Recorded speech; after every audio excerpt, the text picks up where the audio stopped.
What's up everybody, this is Ripples in Wales back for another video. I hope you're all doing well, having a great day wherever you are in the world and whatever you're doing. It's Thursday, 13th of November, 1300 hours Welsh time. Welcome back to the show. Big news day today.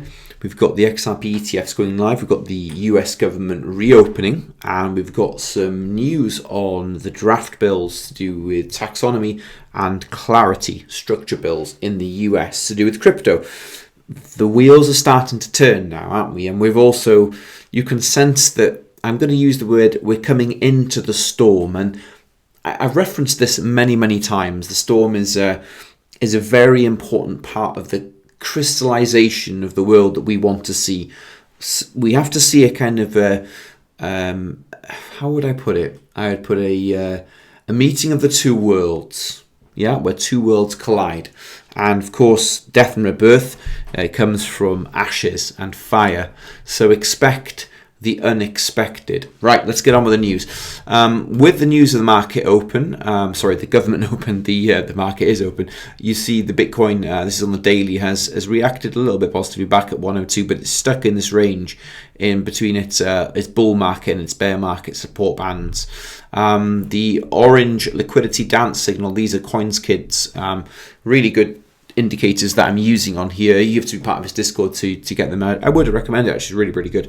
You've got the crystal ball indicator here, which is I think it's called almost like a liquidity dancer, where the price might move to. So it's got 150s on there.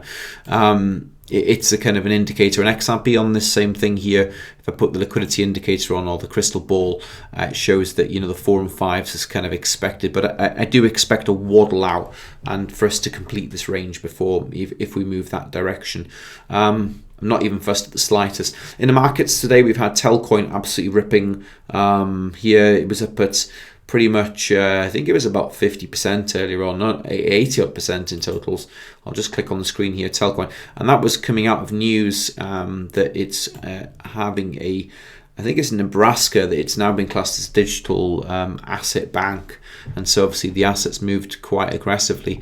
I hold Telcoin, I've held for a while. I've got quite a big bag of it and I'll sit on it. I don't intend to trade this particular move. Anyway, let's get on to the cool news. First of all, the White House, we are so back. This is so funny, their media. And this is from Bank XRP, the US government shutdown has finally ended. I just want to tell you the country has never been in better shape. We went through this short-term disaster with the Democrats because they thought it would be good politically. And it's an honor now to sign this incredible bill and get our country working again. Thank you.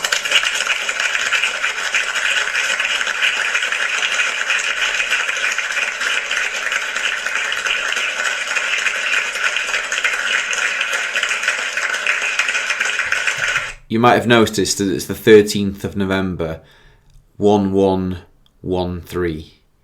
Yeah, very powerful numbers.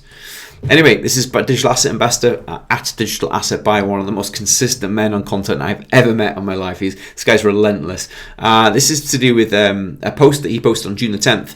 They tried everything: regulatory capture, lawsuits, FUD, lies, coordinated media attacks. They lost. Ripple and the XRP community won.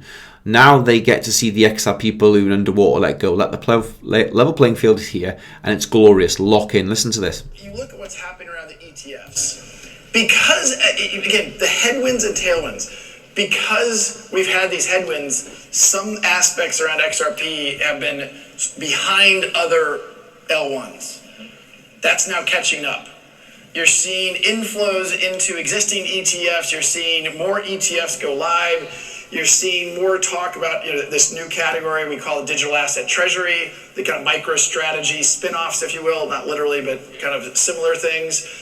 I think it's just going to continue to create a lot of tailwinds where XRP has been held back. I'm optimistic that through the balance of the year and beyond, when you're artificially held back, I used the analogy one time publicly, like if you hold a balloon underwater long enough, of course it pops up when you let go of it. And so we saw that happening over the next 6 months.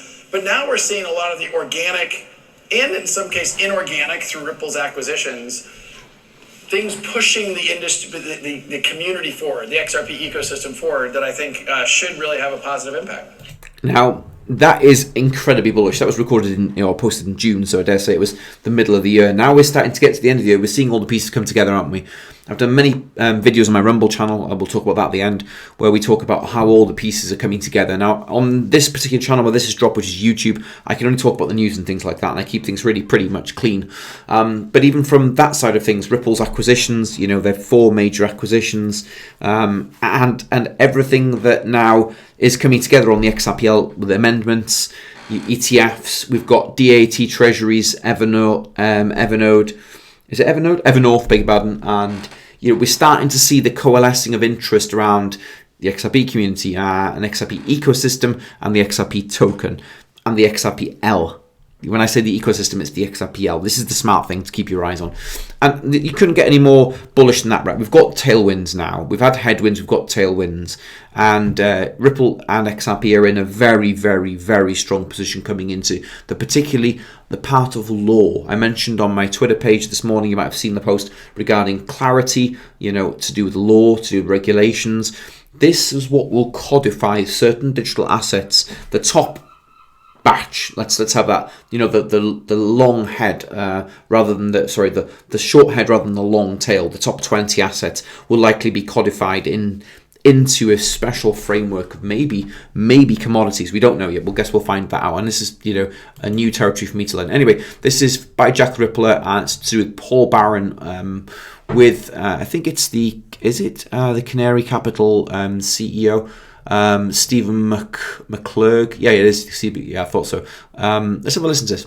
When you look at the flow that we've seen with Solana, the BSOL, Bitwise did a great job getting that one out on the ground, and absolutely crazy numbers. One of the best performing ETFs that we've seen so far, especially in digital assets. How do you think these XRP ETFs will perform against that? Yeah, I actually think that XRP will probably double what Solana did in its first week and even today, as far as volume and as far as total AUM. If you just even look at the market caps of the two tokens, XRP is about 50% higher than Solana. Yeah. But the difference is, and we experienced this with HBAR last week or 2 weeks ago now, the HBAR ETF experienced $70 million in inflows just in the first 3 days. And it's because it's really well known among institutional circles and enterprise investors. Yeah. So even though it's not a big retail product, it doesn't have a ton of volume, it's got the right kind of interest. And that's how XRP is. Solana is probably a little bit more of a retail token. XRP is much more of a financial services, enterprise, institutional token. And when you put that into an ETF, even though it's only 50% more market cap, it'll probably be 100% or 200% more inflows because of the institutional audience. I'll repeat what he just said, that XRP is not a retail-facing token. It's for institutional purposes only. We are so lucky to be in this asset as early as we are. And just to throw a little bit of banter towards Solana, their token is a retail-facing one, and there's no discredit in that. It's just they're not in the same bloody league. This is a different league. This is the big boys league.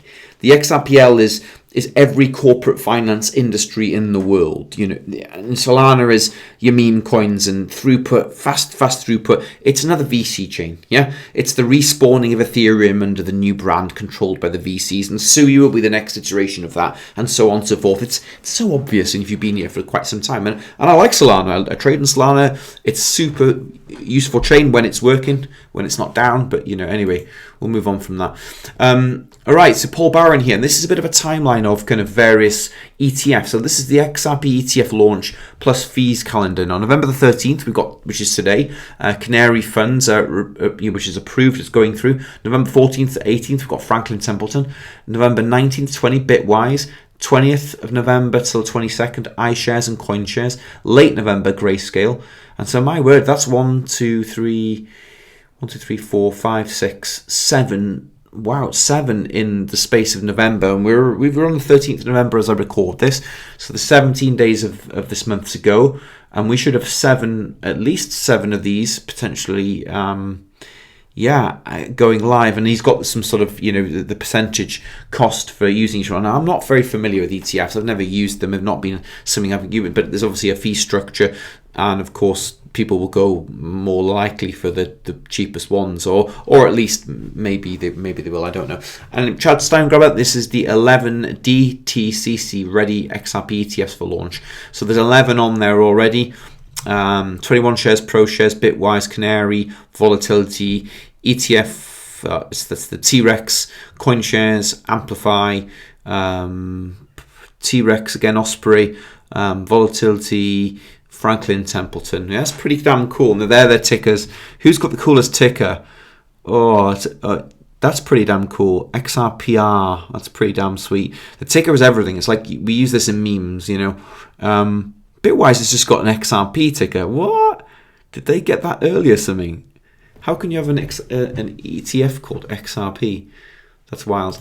Anyway, moving on. Speaking of Matt Hogan from Bitwise, this is the reposted by Cointelegraph. Bitwise CIO, beg your pardon, Matt Hogan says 2026 will be crypto's real bull year. Fundamentals like institutional investment and tokenization are too big to keep down. So we talk about this in jest of we have an inflection point now. You can forget the 4-year cycles and the effect of the mining.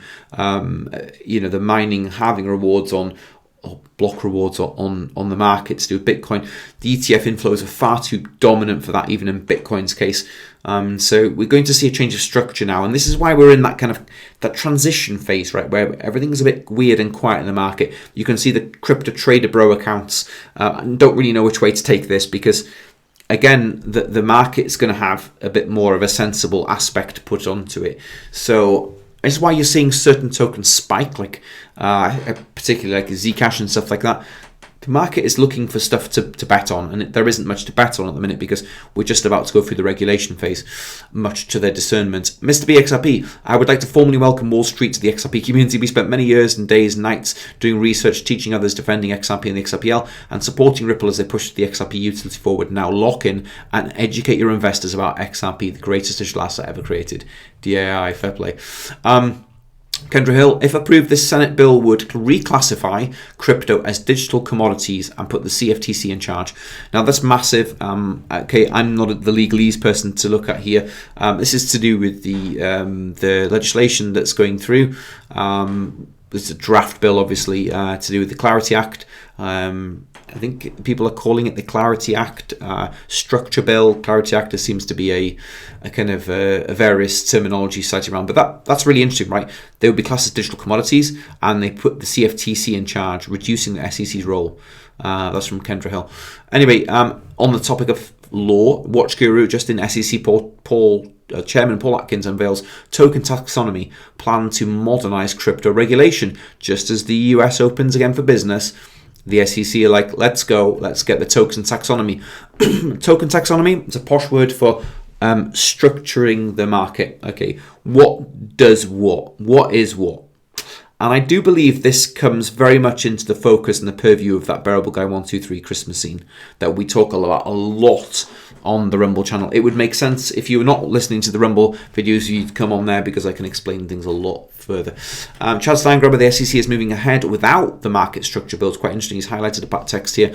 With the SEC moving ahead in the absence of a bill, Atkins said that the agency's work aims to complement lawmakers' efforts, so they're probably working parallel. It's very interesting. The old adage, everyone's saying price before law and stuff, and this is about the account is Sky Odelic. Fear and Greed Index at 15. Okay, that's fascinating. So no one knows really what's going on. They don't understand because this year, this cycle is very different from the rest of them. And various newsletters that I subscribe to are all doing the same because they're mostly traders. You can sense that the unease in the way that they are viewing this market. They feel they've gone risk off. Very much risk off at the minute because no one really knows. Anyway, Ripple are in Singapore meeting the Deputy Prime Minister Jan Kim Yong. Wow, sorry, I struggle with words like that. I butchered that. And that's at the Ripple booth in Singapore. So Ripple meeting some of the bigwigs of Singapore there. Now, just before we finish, Winklevoss twins bet on Zcash. This is interesting. The twins are launching a new treasury firm, plans to accumulate 5% of the entire Zcash supply. Excuse me. Well, this is very interesting on the back of privacy. Big thing at the minute. And I could see that this is going to become a big thing. Monero, Dash, Zcash may become quite popular. But what if during a certain amendment with smart contracts, XRP also has privacy? It's something to keep in your mind. Before we go, this is the Rumble channel where I drop any of the videos that we can talk about some more esoteric stuff in the community. Find it at the Digital Asset Verse. There's a link in every one of the YouTube videos. I'll put it in. And that's it for now. I look forward. First of all, this is none of this financial advice. I'm not a financial advisor. This is entertainment purposes only. Please like and subscribe to the YouTube channel. Drop a comment. It really helps the algorithm boost me back up. We lost this channel 2 years ago. I was deplatformed. We've only just got it back thanks to Ashley Prosper. Anyhow, we'll leave it there for now. Hope you enjoyed the video. Look forward to seeing you in the next video. Take care, be blessed, and bye for now.